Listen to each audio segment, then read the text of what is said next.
اللہ رب العزت جب کسی کو نوازنا چاہتے ہیں، کسی سے محبت کرتے ہیں، کسی کو اپنے قریب کر لیتے ہیں، تو اس کو کیا کرتے ہیں؟ اس کو سامنے بٹھاتے ہیں اور اس کو کہتے ہیں ہاں بھائی تم اتنے پریشان پھر رہے ہو، تمہارے اوپر یہ مصیبتیں ہیں، لوگ تمہارے مخالف ہو گئے، حالات تمہارے قابو میں نہیں رہے، میرے پاس آؤ۔ اس کو دعا کی توفیق دیتے ہیں، پھر اس کو جو ہے نا توبہ کی توفیق دیتے ہیں، وہ دعا میں، توبہ میں، اکیلے میں اپنے آنسو بہاتا ہے۔ اس کا مطلب اگر آپ کیفیت تصور کریں نا اپنے ذہن میں، اس کا مطلب یہ ہے کہ اللہ کسی کو سامنے بٹھائے کہ بیٹھو یار، میرے پاس ساری باتیں مجھے نا شروع سے لے کر آخر تک بات بتاؤ، مجھے تفصیل سے اپنی بات بتاؤ، مجھے اپنے سارے دکھ بتاؤ، تمہیں مسئلہ کیا ہے، تم کیوں اتنے اداس رہتے ہو، تم کیوں اتنے پریشان رہتے ہو، میرے ساتھ تو تم نے کبھی بات ہی نہیں کی، لوگوں کے سامنے جاتے ہو، اس کے گھر جا رہے ہو، اس کے در پہ جا رہے ہو، اس کی سفارش کروا رہے ہو اور اس کے ترلے کر رہے ہو، کبھی پیسے کے پیچھے بھاگ رہے ہو، میرے پاس تو کبھی تم آئی نہیں، آج تو میرے پاس آیا، مجھے تفصیل سے بتاؤ تم کیا چاہتے ہو۔ پھر وہ بندہ دعا کرتا ہے، روتا ہے، استغفار کرتا ہے، سب سے پہلے وہ معافی مانگتا ہے، یا اللہ تیرے پاس میں نہیں آیا، مجھے معاف کر دے۔ پھر وہ بندہ روتے روتے اس کے ایک ایک آنسوں کو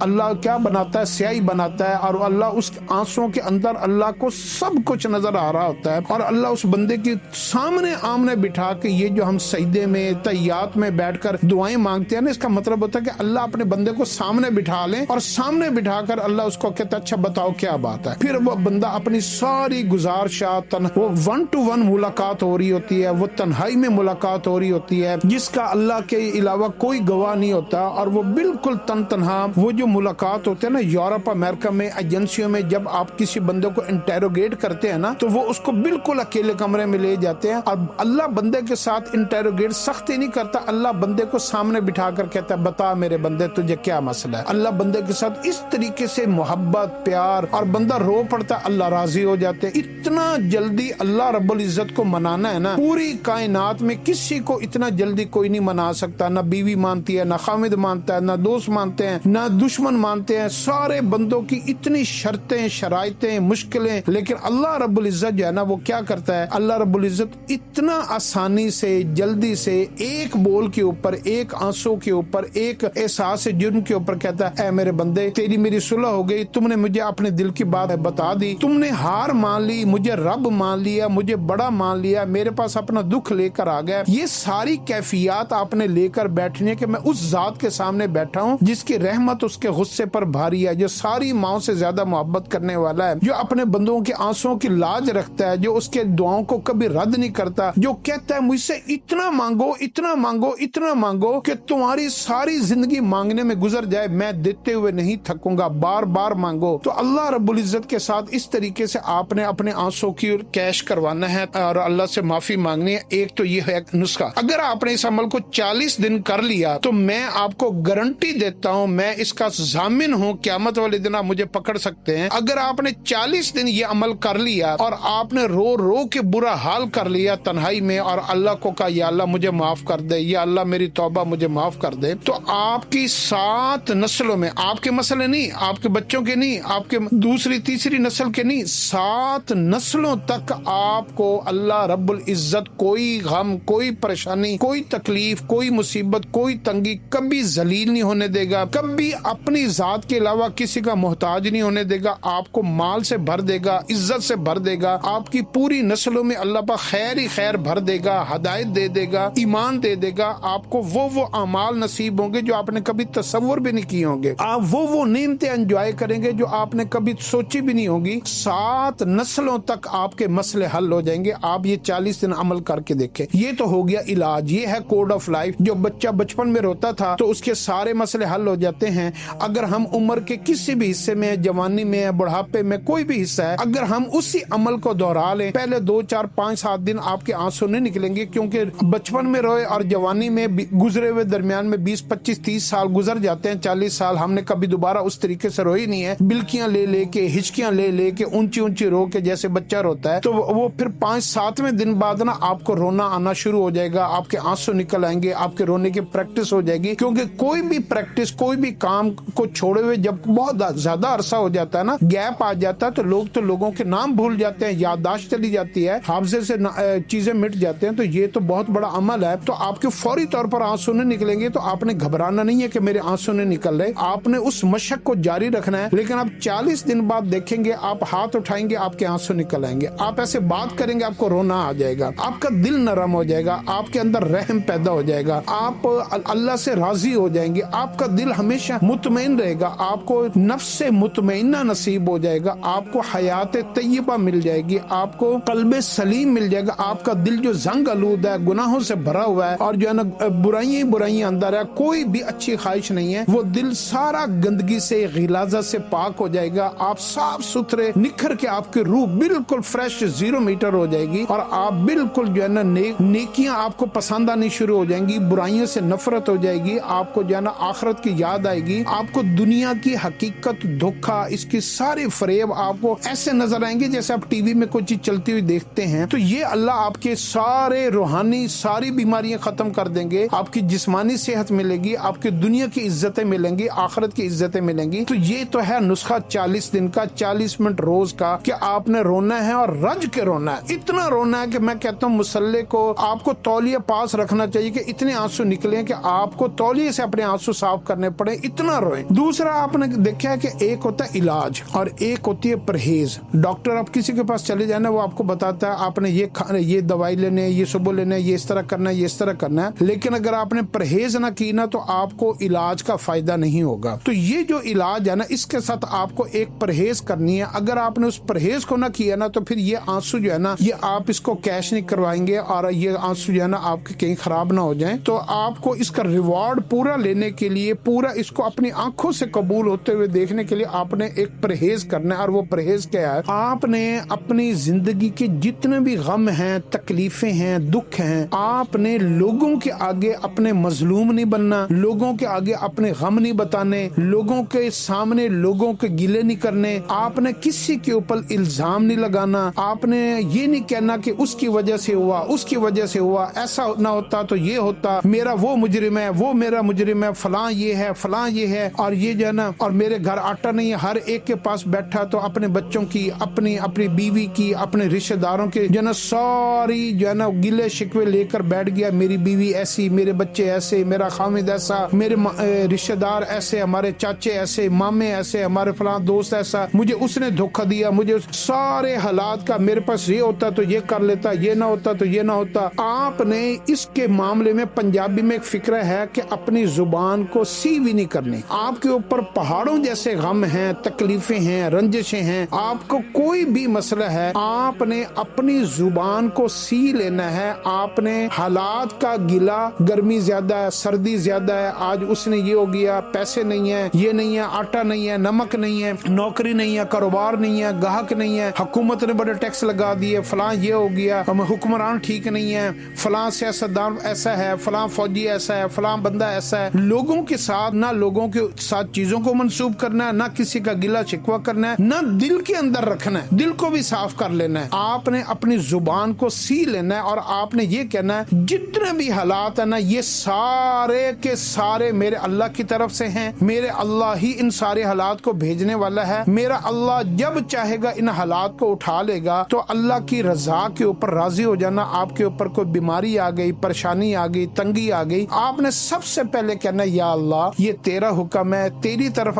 سے آزمائش ہے، تیری طرف سے امتحان ہے، اے اللہ مجھے اس کے اوپر اطمینان قلب عطا فرما دے، مجھے اس پر راضی کر دے، اور میں تیری رضا میں راضی ہو جاؤں، اور میں کبھی بھی تیرا گلہ نہ کروں۔ بڑی مشہور حدیث قدسی ہے کہ اللہ رب العزت کہتے ہیں کہ ایک تیری رضا ہے، ایک میری رضا ہے، اپنی چاہت کے مطابق کرے گا تو ہوگا وہی جو میری چاہت ہوگی، اور جب تم میری چاہت کو اپنا لے گا تو پھر میں وہ کروں گا جو تیری چاہت ہوگی۔ تو یہ بڑی مشہور حدیث قدسی ہے۔ تو آپ نے اپنی زبان کو گلے شکووں سے پاک کر لینا ہے، دل سے راضی ہو جانا ہے، اور لوگوں کو اپنے مسئلے نہیں بتانے، اپنی زبان کو سی لینا ہے۔ اور اس کا سورۃ یوسف کے اندر ایک بڑا مشہور واقعہ، میں مختصر وہ واقعہ آپ کو بتا دیتا ہوں۔ یوسف علیہ السلام کو جب جیل میں ڈالا گیا نا زلیخا والے آزمائش کے بعد، تو وہ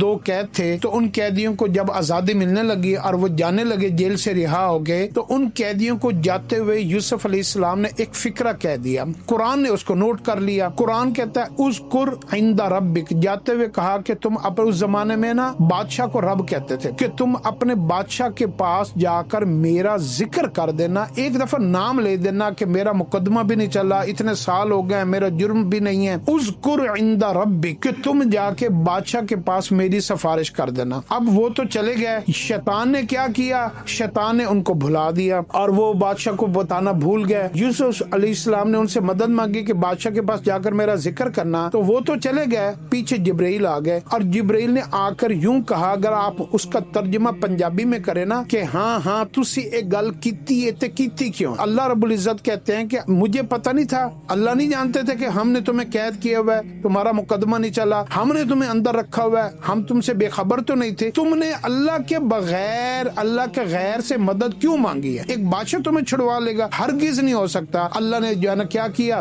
بادشاہ ان کو یاد ہی نہیں رہا اور وہ یوسف علیہ السلام کئی سال اور جیل میں پڑے رہے۔ ان کی جو قید کا دورانیہ تھا نا، جو ڈیوریشن تھا، وہ بڑھا دیا گیا۔ ہم جب دنیا میں کسی بھی مصیبت کے اوپر واویلا کرتے ہیں، شور مچاتے ہیں، لوگوں کو بتاتے ہیں اپنی تکلیفیں، اپنی تنگیاں، تو اس کا جو دورانیہ ہوتا ہے نا، جتنی دیر کے لیے وہ آزمائش، وہ بخار، وہ بیماری، وہ تکلیف، کوئی بھی آزمائش ہے، وہ آسمان سے اتری ہوتی ہے، اور جب ہم اپنا منہ ایسے بے دریغ کھول کر اللہ کے گلے کرتے ہیں، لوگوں کو بتاتے ہیں، دراصل ہم اللہ کا گلہ کر رہے ہوتے ہیں۔ تو اس کا جو ڈیوریشن ہوتا ہے نا، وہ جتنا زیادہ ہم گلہ کرتے جائیں گے، اس کو رونے کو پیٹنا شروع کر دیں گے، اتنا اس کا غموں کا، پریشانی کا ڈیوریشن بڑھتا جائے گا۔ میرے والد صاحب مجھے ایک بات بتایا کرتے تھے کہ بہت سارے لوگ ایسے ہیں جن کی ایک نسل غریب، دوسری نسل غریب، تیسری نسل غریب، ساتویں نسل بھی غریب، ان میں کبھی کوئی امیر ہوا ہی نہیں۔ پھر وہ بتاتے تھے کہ پتہ یہ کیوں اس طرح ہوتے ہیں، کیونکہ جب بھی یہ کسی بڑے آدمی کے پاس بیٹھتے ہیں نا، تو ان سے مانگنا شروع کر دیتے ہیں، اپنے غم بتانا شروع کر دیتے ہیں، میاں صاحب گھر میں آٹا نہیں ہے، نل کا خراب ہے، میاں صاحب بچے بیمار ہیں، میاں صاحب گھر میں پریشانی ہے، میاں صاحب بیوی کے ساتھ یہ مسئلہ، بچوں کے ساتھ یہ مسئلہ، گھر میں جو ہے نا یہ نہیں ہے، وہ نہیں ہے، ہم بڑی مصیبت میں ہیں۔ مانگنا اور اپنے غموں کا لوگوں کے آگے بتانا۔ تو جب یہ لوگوں کے آگے اس طریقے سے زبان کو کھولتے ہیں نا، بیوی بچے سارے، تو اللہ ان کی پریشانیوں کو ختم کرنے کے بجائے ان کے غموں کو، غربت کو، فاقوں کو، تنگی کو، ذلت کو، رسوائی کو، اس کو اور بڑھا دیتے ہیں، کیونکہ اس نے اس کی پرچار، اس کی اشتہار خود لگائے ہیں۔ تو آپ اگر اپنی پریشانیوں سے جلد از جلد چھٹکارا چاہنا چاہتے ہیں تو پہلے 40 منٹ والا عمل اور دوسرا زبان کو سی لینا۔ اگر آپ کے اوپر وہ پریشانی 40 دن کے لیے آئی ہے نا، آپ یقین کر لیجئے آپ کی 4 دن میں وہ پریشانی ختم ہو جائے گی۔ یہ 2 کام آپ نے کرنے، ایک پرہیز کرنا ہے اور ایک آپ نے یہ عمل کرنا ہے۔ یہ 2 کام اگر آپ کو کسی پیر کے پاس کوئی جادو ٹونا، کسی کے ہاتھ پھیلانے، کوئی مال خرچ کرنے کی میں نسخہ نہیں بتا رہا ہوں، کوئی راتوں کو جو ہے نا کچھ چلے کاٹنے کا نسخہ نہیں بتا رہا ہوں، میں بڑا مختصر، بڑا بہترین، عمدہ کہ آپ نے اپنے رب کے ساتھ صلح کرنی ہے، اپنے رب کو منا لینا ہے، 2 نفل پڑھنے ہیں، 40 منٹ رو رو کے برا حال کرنا، فکرہ ایک ہی کہنا ہے کہ یا اللہ میری توبہ مجھے معاف فرما دیجیے۔ اللہ آپ کو اپنے علم میں سے علم عطا فرمائے گا، اپنے حلم میں سے حلم عطا فرمائے گا۔ اللہ آپ کو بغیر کتابوں کے دانائی اور عقل مندی اور دانشوری اور فہم اور فراست اور بصیرت عطا فرمائے گا۔ اللہ آپ کو صبر، حوصلہ، ہمت، جرأت، استقامت، اللہ ایسی خوبیاں اور ایسی اولو العزم کوالٹیز اور نیک خصلتیں عطا فرمائے گا۔ ایسی چیزیں آپ کو ملیں گی کہ جو آپ ساری دنیا کی دولت لگا کے بھی آپ وہ حاصل نہیں کر سکتے۔ آپ کو پتہ نہیں ہے کہ انسان کی آنسوں کے اندر چھپا ہوا کیا ہے۔ یہ تو دنیا کے لیے، اور آخرت میں جب آپ ہم دنیا سے ایمان پر خاتمہ ہوگا، قبر کی منزلیں، آخرت کی منزلیں، جہنم کے مسئلے، پل صراط کے مسئلے، حشر کے دن کے مسئلے، یہ آپ کے پرمنٹ حل ہو جائیں گے۔ جنت آپ کا مقدر ہو جائے گی، صدیقین، شہداء، صالحین، انبیاء کے ساتھ آپ کا حشر ہوگا۔ آپ اطمینان، سکون کے ساتھ دنیا کی زندگی بھی جئیں گے، آخرت کی زندگی بھی جئیں گے۔ آپ کا پھر ایک معمول بن جائے گا کہ جب بھی کوئی آپ کے ساتھ کوئی پریشانی، کوئی گرم ہوا بھی آپ کو لگنے لگے گی نا، آپ بجائے لوگوں کے ساتھ ادھر ادھر کچہریاں، وکیل، تھانہ، جج، مقدمہ، SHO ادھر بھاگنے کے بجائے آپ فوری طور پر مسجد جائیں گے، 2 نفل پڑھیں گے، 40 منٹ آپ اللہ کو منائیں گے یا بند کمرے میں، آپ کا مسئلہ وہیں کا وہیں حل ہو جائے گا اور آپ کو سکون مل جائے گا، آپ کے اندر ٹھہراؤ آ جائے گا۔ اس نسخے کو آپ خود بھی اپنے اوپر اپلائی کریں اور اپنے جتنے دوست آپ کے پاس اپنے غم لے کر آتے ہیں، رشتہ دار لے کر آتے ہیں، ان کو بھی اسی کی طرف لگائیں، کیونکہ حضور صلی اللہ علیہ وسلم کی سب سے بڑی جو دعوت تھی نا، وہ یہ تھی کہ آپ کے پاس صحابہ اور صحابہ کی بیویاں اور ساری امت لے کر غم آتے تھے، تو آپ ان سب کا رخ اللہ کی طرف پھیر دیتے تھے۔ تو آپ یہ عمل جب کسی کو بتائیں گے تو آپ سب کا رخ اللہ کی طرف پھیر دیں گے، لوگوں کے اللہ کے ساتھ صلح کروا دیں گے۔ دو ناراض لوگوں کی صلح کروانے میں دنیا میں اتنا اجر ہے، اگر کسی بندے نے ایک گناہگار بندے کا اپنے اللہ کے ساتھ صلح کروا دی، اس کا کتنا مقام ہوگا؟ تو یہ ایک بہت بڑی اس کے اندر حکمت دانائی ہے، اس کے اندر ایک خزانہ ہے. اس خزانے کو آپ نے اپنی زندگی کے اوپر اپلائی کرنا ہے، پھر آپ کو کبھی کوئی غم نہیں آئے گا. آپ اتنے ذہنی طور پر آپ مینٹلی اتنے پاورفل ہو جائیں گے، آپ کو دنیا کا خوف نکل جائے گا، آپ کو دنیا کی چیزوں کی، مال دولت کی کوئی ویلیو آپ کے ذہن میں کوئی ویلیو ہی نہیں ہوگی. تو آپ اس چیز کو اپنی زندگی کا حصہ بنائیں، اپنے بیٹے بیٹیوں کو یہ عمل بتائیں، اپنے بچوں کو یہ عمل بتائیں، اپنے دوستوں کو یہ عمل بتائیں، اپنے سارے مسلمان جتنے دفتر میں کاروبار میں لوگ بیٹھے ہوئے ہوں ان سب کو بٹھا کر اسی طریقے سے پوری تفصیل کے ساتھ آپ نے یہ دعوت دینی ہے. یہ دعوت جو توبہ والی دعوت ہے نا، اس سے بڑی کوئی دعوت نہیں ہے. آپ نے اس کی تبلیغ کرنی ہے، اس کا پرچار کرنا ہے، اس کو پھیلانا ہے، خود بھی اس کے اوپر عمل کرنا ہے تاکہ آپ بھی اس سے فائدہ اٹھائیں اور آپ جب تک دنیا میں ہیں آپ کو اس کی نیکی کا پھل ملے. جب آپ دنیا سے چلے جائیں آپ کی وجہ سے جو بندہ توبہ کی طرف آیا، اللہ کے ساتھ صلح میں آیا، دین کے اوپر آیا، صحیح ڈائریکشن رخ کے اوپر آیا، آپ کی یہ نیکی قیامت تک آپ کو اس کا اجر ملتا رہے گا. اللہ ہمیں اس کی سمجھ عطا فرمائے.